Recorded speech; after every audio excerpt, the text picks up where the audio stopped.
Video देखने से पहले चैनल को सब्सक्राइब कीजिए और अगली वीडियो की नोटिफिकेशन पाने के लिए बेल आइकॉन दबाइए। हेलो नमस्कार दोस्तों, देखो आज हम कुछ नए टॉपिक की बात कर रहे हैं। देखो अगर मैं आपसे पूछूं कि इस दुनिया में सबसे ख़तरनाक बम कौन सा है तो आपका आंसर क्या होगा?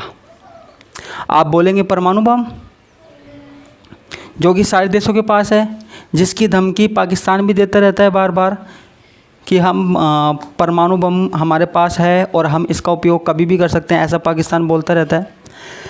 लेकिन मैं आपको बता दूं, परमाणु बम से भी खतरनाक बम है और जो परमाणु बम की तुलना में कई गुना ज़्यादा तबाही मचा सकता है। पता नहीं आपने सुना है या नहीं सुना, लेकिन परमाणु बम से खतरनाक बम है जो परमाणु बम से भी ज़्यादा तबाही मचा सकता है। तो उसकी हम बात करते हैं। तो देखो, मैंने जो कल अभिक्रिया बताई थी वो बताई थी नाभिकीय विखंडन। अब है हमारे पास नाभिकीय संलयन। देखो परमाणु बम जब हमने बनाया था तो उसमें क्या होता था, उसमें जो परमाणु है वो दो बराबर भागों में टूटता था और साथ में उसमें से कुछ न्यूट्रॉन निकलते थे। अब देखो, ये जो नाभिकीय संलयन अभिक्रिया है ये उसके बिल्कुल अपोजिट है, उसके बिल्कुल विपरीत है। जहाँ नाभिकीय विखंडन में नाभिक टूटता था, वही नाभिकीय संलयन में क्या होगा, दो नाभिक आपस में जुड़ जाएंगे।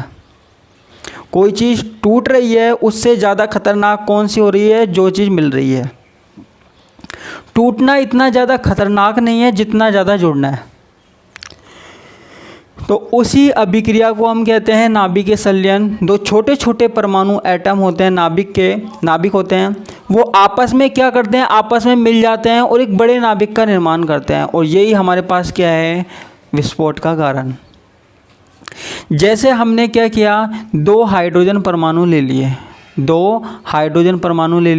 हाइड्रोजन में मैंने क्या किया, दो समस्थानिक लिए हैं, एक तो ड्यूट्रियम लिया है, एक ट्राइटियम लिया है, 1H2 लिया है और 1S3 लिया है। मैंने क्या किया, इनका संलयन करा दिया। संलयन का मतलब है दो हाइड्रोजनों को पास पास ले आया, तो इससे क्या बना, हीलियम बन गया और साथ में एक न्यूट्रॉन। वहाँ पे क्या हो रहा था, वहाँ पे नाभिक टूट रहा था, यहाँ पे क्या हो रहा है, दो नाभिक आपस में मिल रहे हैं। वही सबसे ज़्यादा खतरे का कारण है। लेकिन मैं आपको बता दूं, ऐसा बम बनाया जाना अभी तक संभव नहीं है, क्योंकि ये बम अगर बना लिया गया तो ये बड़ा ख़तरनाक है और ये दुनिया को ख़त्म कर सकता है। क्योंकि इस वाली अभिक्रिया से या इस वाली अभिक्रिया को अगर कराया जाए तो ये अभिक्रिया इतने ख़तरनाक तरीके से होती है, इतने डेंजरस तरीके से हो सकती है कि इसका प्रभाव कई किलोमीटर तक रहेगा। एक जगह अगर विस्फोट हुआ भी तो कई किलोमीटर तक इसका प्रभाव रहेगा। इसका एक एग्जांपल बताऊं, इसका एक एग्जांपल ये है कि सूर्य पे जो भी, आपको पता है सूर्य जो है वो गर्म है, उससे जो किरणें आती है, हम धूप में खड़े होते हैं हमको गर्मी लगने लग जाती है, जबकि सूरज क्या है, बहुत ज़्यादा दूर है। इतनी ज़्यादा दूर है तब भी हमको क्या है, उसके प्रकाश का, उसकी गर्मी का अनुभव होता है। पता है क्यों? क्योंकि उसमें ये वाली अभिक्रिया चल रही है। वहाँ पे क्या हो रहा है, नाभिकीय संलयन हो रहा है। वहाँ पे क्या हो रहा है, नाभिकीय संलयन हो रहा है और नाभिकीय संलयन के कारण वहाँ पे कई विस्फोट हो रहे हैं और उसी के कारण एनर्जी बन रही है।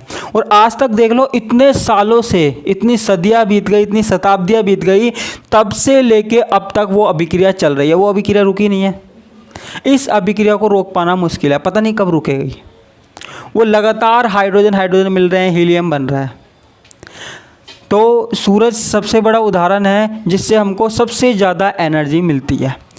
लेकिन आप ये देखिए कि सूरज से जो एनर्जी मिल रही है, अगर इसी तरीके की अभिक्रिया हमारे पास हम करवा दे पृथ्वी पर, तो वो कितनी ख़तरनाक होगी, वो कितनी डेंजरस हो सकती है, आप सोच के देखिए। फिर भी इसे कराने की कोशिश की जा रही है, लेकिन अभी तक कराया जा नहीं सका है। अब देखो यहाँ पे होता क्या है, इसको करा क्यों नहीं सकते? आप कहोगे कि 2 हाइड्रोजन लेने हैं, एक इधर है एक इधर है, दोनों को मिलाओ हीलियम बन जाएगा, क्या दिक्कत है? लेकिन इसमें प्रॉब्लम है क्या? देखो, इस अभिक्रिया को कराने के लिए बहुत ज़्यादा ऊर्जा चाहिए, हाई एनर्जी चाहिए। और इतनी ज़्यादा एनर्जी कहाँ से मिलेगी? इतनी ज़्यादा एनर्जी कहाँ से मिलेगी? तो मैं बताता हूँ। इतनी ज़्यादा एनर्जी के लिए वैसे तो करते क्या हैं कि नाभिकीय संलयन अभिक्रिया करवाने से पहले नाभिकीय विखंडन अभिक्रिया करवाएंगे। यानी कि पहले वो वाला विस्फोट करवाना पड़ेगा। कौन सा? नाभिकीय विखंडन। उससे जो ऊर्जा निकलेगी वो कहाँ काम में आएगी? हमारे पास नाभिकीय संलयन में काम आएगी, और इसमें भी बहुत सारी ऊर्जा निकलेगी। लेकिन इस तरीके की जो अभिक्रिया है वो बड़ी खतरनाक है, बड़ी डेंजरस है। नाभिकीय संलयन का जो एग्जाम्पल जो मैंने अभी बताया वो क्या है? Hydrogen bomb. क्या है? हाइड्रोजन बम, जो कि बड़ा खतरनाक है। अगर इस तरीके का बम प्रयोग किया जाए पृथ्वी पर तो पृथ्वी ख़त्म हो सकती है, समाप्त हो सकती है, क्योंकि इतनी ज़्यादा मात्रा में ये तबाही कर सकता है, आप सोच नहीं सकते। तो ये हमारे पास क्या हो गया? नाभिकीय संलयन अभिक्रिया हो गई, जिसका एक एग्जाम्पल हो गया हाइड्रोजन बम। हाइड्रोजन बम में यही वाली अभिक्रिया होती है जो मैंने आपको बता दी। हाइड्रोजन बम यानी कि हाइड्रोजन की अभिक्रिया।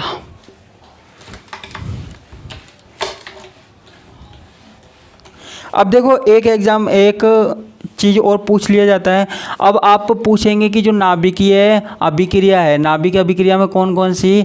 एक तो नाभिकीय संलयन, ठीक है, और एक है नाभिकीय विखंडन।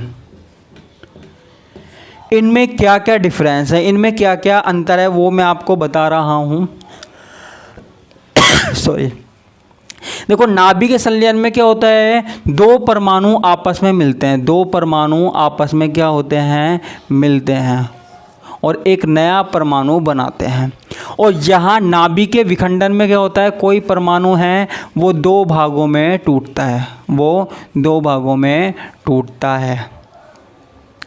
उसके बाद एक डिफरेंस क्या है? नाभिकीय संलयन में उच्च ऊर्जा निकलती है, और नाभिकीय विखंडन में से थोड़ी सी कम ऊर्जा होती है।